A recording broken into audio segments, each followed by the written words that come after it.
এই সকাল সকাল আমি কাকে দেখলাম? এই যে গজানন পণ্ডিত। হ্যাঁ, ও গজানন পণ্ডিত, গজানন পণ্ডিত।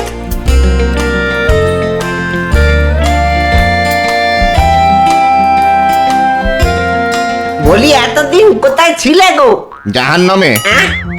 তা এত বছর পরে দেখা, তবু দেখছি ওই তোমার স্বভাবটা কিন্তু একেবারে পাল্টায়নি। বলি তোমার মিষ্টির স্বাদ এখন কি নোনতা হয়েছে নাকি? তা কেন হবে? আরে মিষ্টির স্বাদ মিষ্টি আছে। হ্যাঁ, তবে এত বছর পর তোমার মিষ্টির স্বাদ যখন পাল্টায়নি, তখন আমার স্বভাব পাল্টাবে কেমন করে বলো তো? না, তোমার সঙ্গে কথা বলাই আমার অপরাধ হয়েছে, বুঝেছো? যাও, যাও, তুমি যেখানে যাচ্ছিলে সেখানেই যাও। যাও।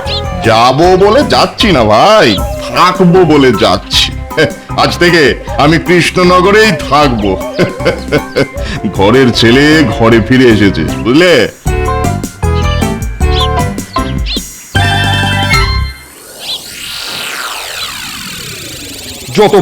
যতবার আমি কৃষ্ণনগর রাজ্যটা কৃষ্ণচন্দ্রের কাছ থেকে ছিনিয়ে নিতে চাই, ততবারই কোনো না কোনো কারণে কৃষ্ণচন্দ্র আমার আঙুলের ফাঁক দিয়ে ফসকে পালিয়ে যায়। এতে আপনার কোনো দোষ নেই জাহাপানা, দোষ তো আপনার আঙুলের। কি বললে? না মানে সোজা আঙুলে ঘি না উঠলে আঙুলটা যে একটু বেঁকাতে হয় জাহাপানা। হেয়ালি না করে কি বলতে চাইছো খুলে বলো দেখি উজি। বলছি জাহাপানা, বলছি, তবে শুনুন।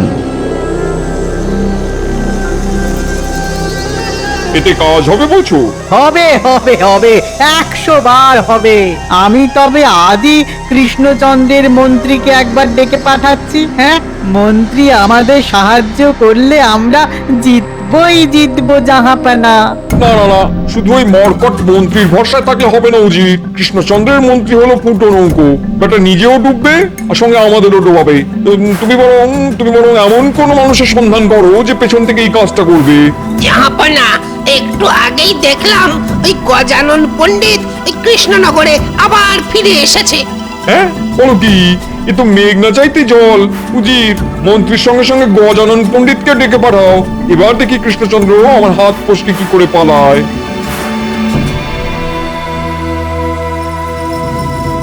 একবার একটা মশা আমার কানের কাছে এসে চু করে এমন আওয়াজ শুরু করলো যে তার জ্বালায় আমার রাতের ঘুম উড়ে গেল। সে কি গোপাল? তারপর আর কি, আমার নামও গোপাল ভাঁড়। আমিও চোখ খুলে ঠায় বসে রইলাম মশাটাকে ধরার জন্য। মশাটা আমার হাতের উপরে এসে বসতেই আমি খপ করে মশাটা ধরে নিলাম। মশাটা না মেরে তুমি মশাটা ধরে নিলে গোপাল?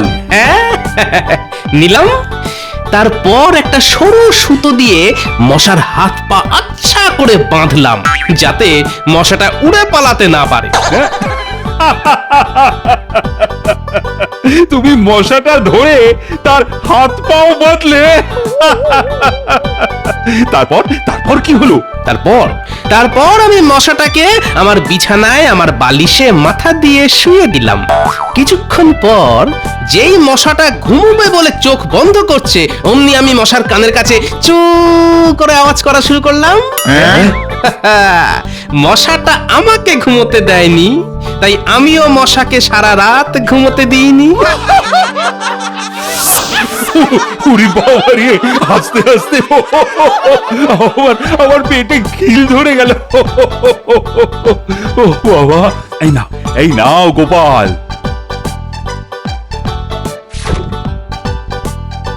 এমন সুন্দর কৌতুক শোনালে আর তার বদলে উপহার পাবে না, তা কি হয়? খালি ভাড়ামো যত সব। গোপাল রাজসভায় এসে শুধু ভাড়ামো করে কত কত মুদ্রা মহারাজের কাছ থেকে উপহার হিসেবে পায়, আর এদিকে আমি সারাদিন এত খাটাখাটি করি, 1 পয়সাও বেশি পাই না। মাঝে মাঝে ইচ্ছে করে এক রাতে পুরো রাজকোষ ফাঁকা করে দিই। মন্ত্রী মশাই, নবাব বাহাদুর আপনাদের ডেকে পাঠিয়েছেন। আমাকে? এই তো ভগবান মুখ তুলে তাকিয়েছেন। নবাব ডেকেছেন মানে নিশ্চয়ই কোনো কাজ আছে, আর কাজ করে দিতে পারলেই চল।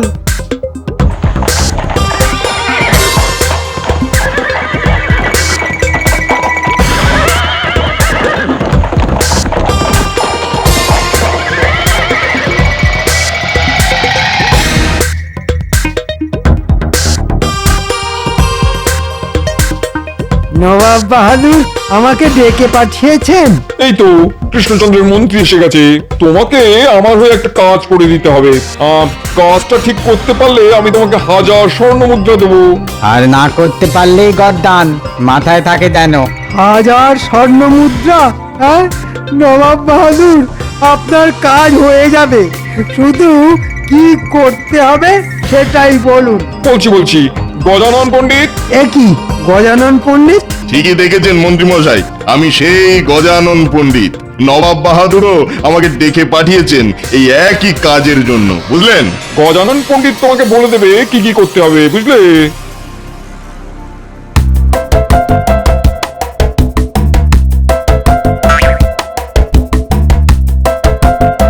এই যে গোপাল, কোথায় চললে গো? রাজসভায় যাচ্ছি গো ভোলা ময়রা, আমার তো যাওয়ার ওই একটাই ঠিকানা। বুড়ি, তোমার সঙ্গে ওই গজানন পণ্ডিতের দেখা হয়েছে? গজানন পণ্ডিত সে তো বছর খানেক হলো নিরুদ্দেশ। না গো গোপাল, আরে গজানন পণ্ডিত আবার ওই কৃষ্ণনগরে ফিরে এসেছে। আরে গতকালই তো আমার সঙ্গে দেখা হয়েছিল। লোকটা একটুও পাল্টায়নি। কুকুরের লেজ যে এত সহজে সোজা হয় না ভোলা ময়রা। নবাব বাহাদুর রাজবাড়ির দিকে যাচ্ছেন বলে মনে হচ্ছে। আমি চলি গো ভোলা ময়রা।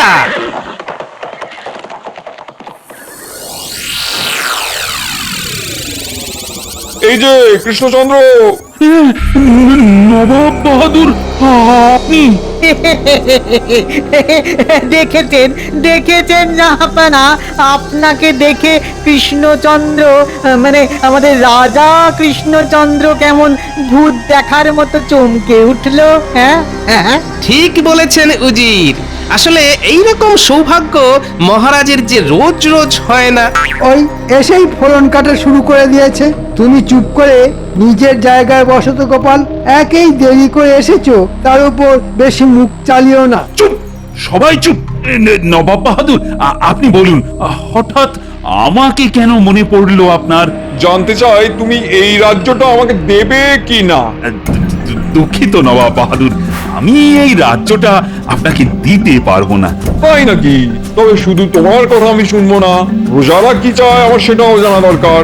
কৃষ্ণনগরের প্রজারা আমাদের মহারাজকে খুব ভালোবাসে, প্রজারা মহারাজকেই চায়। না না না না না না না না, মুখের কথায় আমি বিশ্বাস করবো না। তাই তো আমি ঠিক করেছি, এবার কৃষ্ণনগর রাজ্যে নির্বাচন হবে। হ্যাঁ, সে কি? হ্যাঁ, তোমরা সবাই ঠিকই শুনেছো। উজির, নির্বাচনের নিয়মটা আমার হয়ে তুমি সবাইকে বুঝিয়ে দাও। একটা কাগজে আমাদের নবাবের ছবি থাকবে, আর একটা কাগজে রাজা কৃষ্ণচন্দ্রের একজন করে প্রজা আসবে। তারপর সে যাকে রাজা হিসেবে চায় তার ছবির নিচে আঙুল ছাপ দেবে এবং সেই কাগজটা একটা বাক্সে ফেলে দেবে। এইভাবে সবার আঙুল ছাপ নেওয়ার পর বাক্স খুলে গণনা করা হবে কার আঙুল ছাপওয়ালা কাগজের সংখ্যা বেশি। যার আঙুল ছাপওয়ালা কাগজের সংখ্যা বেশি সেই হবে জয়ী। এইভাবেই যদি আমি জিতে যাই তাহলে এই কৃষ্ণনগর রাজ্যটা আমাকে দিয়ে দিতে হবে কৃষ্ণচন্দ্র। ও, এই ব্যাপার। তাহলে এই নির্বাচনে আমি জিতবো নবাব বাহাদুর। আমার রাজ্যের প্রজাদের উপর আমার যথেষ্ট ভরসা আছে। তারা আমাকে ছাড়া কাউকে রাজা হিসেবে ভাবতেই পারে না। সেটা নির্বাচনের পরেই দেখা যাবে কৃষ্ণচন্দ্র। আমার তরফ থেকে উজির আর তোমার মন্ত্রী এই দুজন নির্বাচনের দায়িত্ব থাকবে, কেমন? হ্যাঁ, আমি রাজি নবাব, আমি রাজি। আগামীকালই হবে। উজির আর কৃষ্ণচন্দ্রের মন্ত্রী, তোমরা নির্বাচনের জন্য প্রস্তুতি শুরু করো, কেমন? হ্যাঁ মন্ত্রী, যা যা। না না না না, কোথাও একটা গোলমাল হচ্ছে। সব প্রজারা আমাদের মহারাজকে ভালোবাসে এটা জেনেও নবাব বাহাদুর নির্বাচনের ব্যবস্থা করলেন, আবার সেই নির্বাচনের দায়িত্ব দিলেন মন্ত্রী আর উজিরের ঘাড়ে। মন্ত্রী মশাইকে বিশ্বাস নেই, ব্যাপারটা একটু চোখে চোখে রাখতে হবে দেখছি। কি হলো গোপাল, আরে কোথায় চললি? আগে একটা জরুরি কাজ মনে পড়ে গেছে মহারাজ, এক্ষুনি না গেলে সব গন্ডগোল হয়ে যাবে।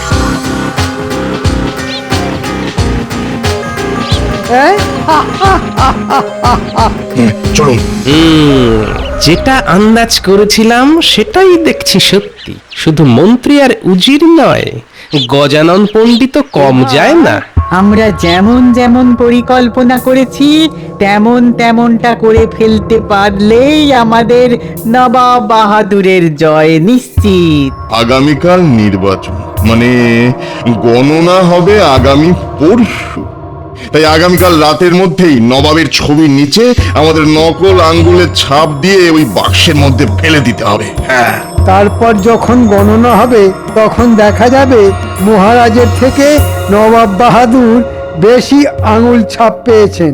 আর এই কাজটা করতে পারলে আমার ট্যাঁকে ঢুকবে 1000 স্বর্ণ মুদ্রা। ভাবতেই কেমন একটা লাগছে যে আমি 1000 স্বর্ণ মুদ্রার মালিক হব। হ্যাঁ, চলুন চলুন মন্ত্রী মশাই, দাঁড়িয়ে দাঁড়িয়ে স্বপ্ন না দেখে কাজে হাত লাগানো যাক। না, এবার কিছু একটা করতেই হচ্ছে দেখছি।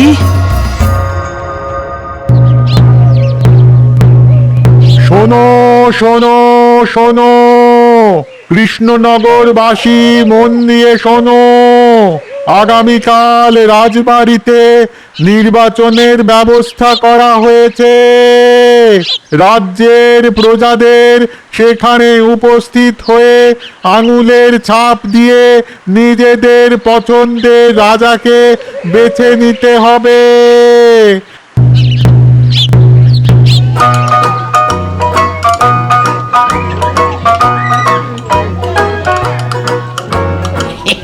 এই যে গোপাল দাদা যে বলো বলো কি চাই? এই যে আমাকে এক শিশি আতর দাও তো ভাই।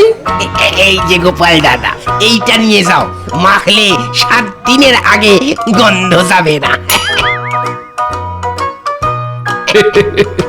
এইবার জমবে খেলা। আরে আসতে চলো গিন্নি, এত তাড়া কিসের? বলি সন্দেহ হতে চললো যে, তাড়াতাড়ি পা চালিয়ে চলো, তাড়াতাড়ি চলো। তুমি না রাজসভার সদস্য। তাতে কি, সময় নিয়ে ধীরে সুস্থে হাঁটো। এমনিতেও তাড়াতাড়ি গিয়ে কোনো কাজ নেই, আমি সবার শেষ আঙুল ছাপটা দেব। সব বিষয়ে তোমার দেরি। দেরি কি আর এমনি করছি গিন্নি, দেরি করার পিছনে কারণ আছে।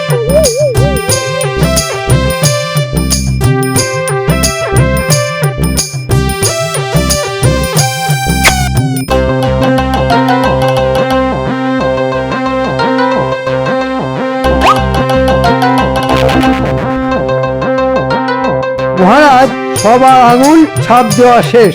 সবাই এসে আঙুল ছাপ দিয়ে গেছে, শুধু গোপাল এখনো আসেনি। আগে এই যে মহারাজ, গোপাল এসে গেছে গিন্নিকে নিয়ে। এ কি গোপাল, তুমি আজও দেরি করে এলে? যাও গিন্নি, আগে তুমি গিয়ে আঙুল ছাপটা দিয়ে এসো।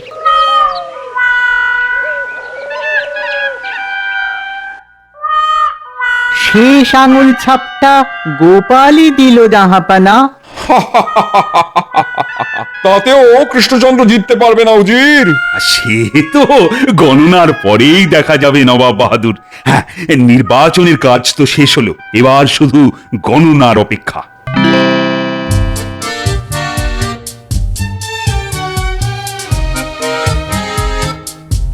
947, 948, 949। মহারাজ মোট 949টা আঙুলের ছাপ পেয়েছেন। 980, 981, 982 আর আমাদের জাহাপানা 982টা। এই যে রাজা কৃষ্ণচন্দ্রের থেকেও বেশি। এবার কি হবে কৃষ্ণচন্দ্র? কৃষ্ণনগরের প্রজারা তো তোমার থেকে বেশি আমাকে পছন্দ করে, তারা চায় আমার অধীনে আসতে। কিভাবে এমনটা হলো? আজ থেকে এই রাজ্যটা আমার। কৃষ্ণচন্দ্রকে এক্ষুনি ধরে কারাগারে বন্দি করো। সে কি, এবার আমাদের কি হবে? তোমরা সবাই যাবে কারাগারে। না না না না না আমার মনে হয় গণনায় কোনো গোলমাল হয়েছে। কি করে সম্ভব? না না না গণনায় কোনো গোলমাল হয়নি মহারাজ, গণনা একদম ঠিক আছে, গোলমাল হয়েছে অন্য জায়গায়। কি বলতে চাইছো গোপাল? যেটা সত্যি সেটাই বলছি মন্ত্রী মশাই। আমাদের মহারাজের সঙ্গে বিশ্বাসঘাতকতা হয়েছে, আর আমার থেকে ভালো আপনারাই জানেন যে এই বিশ্বাসঘাতকতাটা কে করেছে। গোপাল, ভুলে যেও না, এখন এই কৃষ্ণনগর রাজ্যটা আমার, তুমি আমার প্রজা। বেশি ফটো করলে আমি তোমার গর্দান নেবো, এই বলে দিলাম। সে আপনার ইচ্ছে হবে নেবেন নবাব বাহাদুর, কিন্তু যেটা সত্যি সেটা তো আর মিথ্যে হয়ে যাবে না। আমার কাছে প্রমাণ আছে, আমি প্রমাণ করে দেব অসৎ উপায়ে আপনি জিতেছেন। তাই নাকি? তবে দেখি তোমার কাছে কি প্রমাণ আছে।